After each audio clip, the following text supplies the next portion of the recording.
Shifting focus now to Syria, where sectarian clashes continue. The Syrian government on Monday started evacuating Bedouin families trapped inside the city of Sweida, where Druse and Bedouin fighters have clashed for over a week. There is right now a fragile ceasefire that's still holding out. The clashes between the two sects started since July 13th, have killed 260 people, threatened to unravel the post-war transition of the country. As sectarian violence escalated, Israel launched airstrikes to protect Druse community, which Israelis call as their brothers. To understand how things stand right now, let's quickly first play out some of these voices from the ground, and then we get in a voice to talk more on that. من الرصاص قاموا يقوسوا البيوت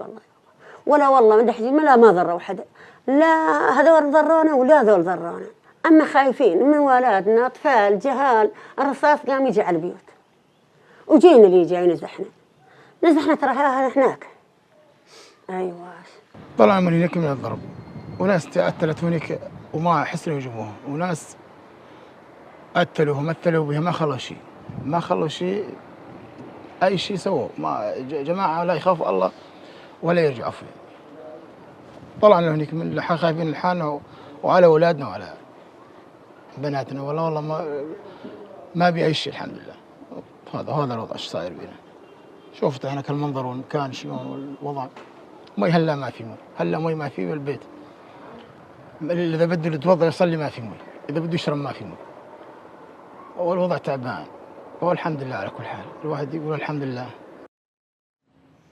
All right, let's get in Abdo Fayyad, who's a Syrian journalist and a filmmaker based in the country, joining us to tell us what really is the latest that's unfolding there.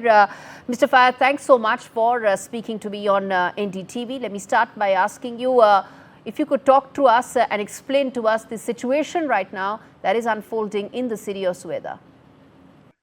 Well, in southern Syria, the situation is very tense, as you can expect, because it's been fighting going on since almost 6 to 7 days.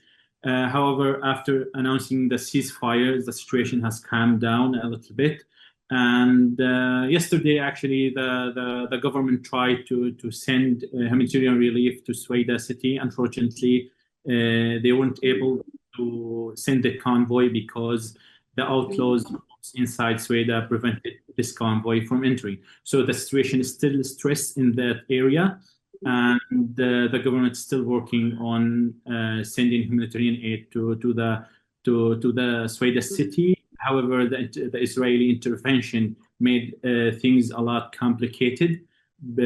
As you know, some of the outlaws group has requested and even raised the Israeli flag inside Sweida, which is caused more complicated situation in the area. Okay. And if you could just tell us what's the general sentiment like or how things actually are right now on ground for people in the midst of these clashes that have already taken over 260 lives?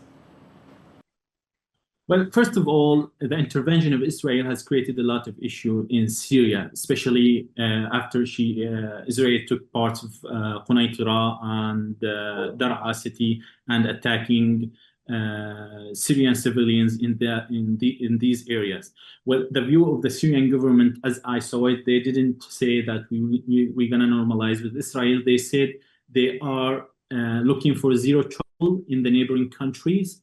In all of the countries, Lebanon, Israel, in all of the country, they don't want any trouble. They are going to focus on internal issues, and they are trying to solve the internal issues between the Syrian. So their policy is going for zero trouble. So this is my view of how the government is dealing with Israel. And of course, Israel is trying to create conflict in the area to keep the situation, if I may say, hot. They are looking for an unstable Syria.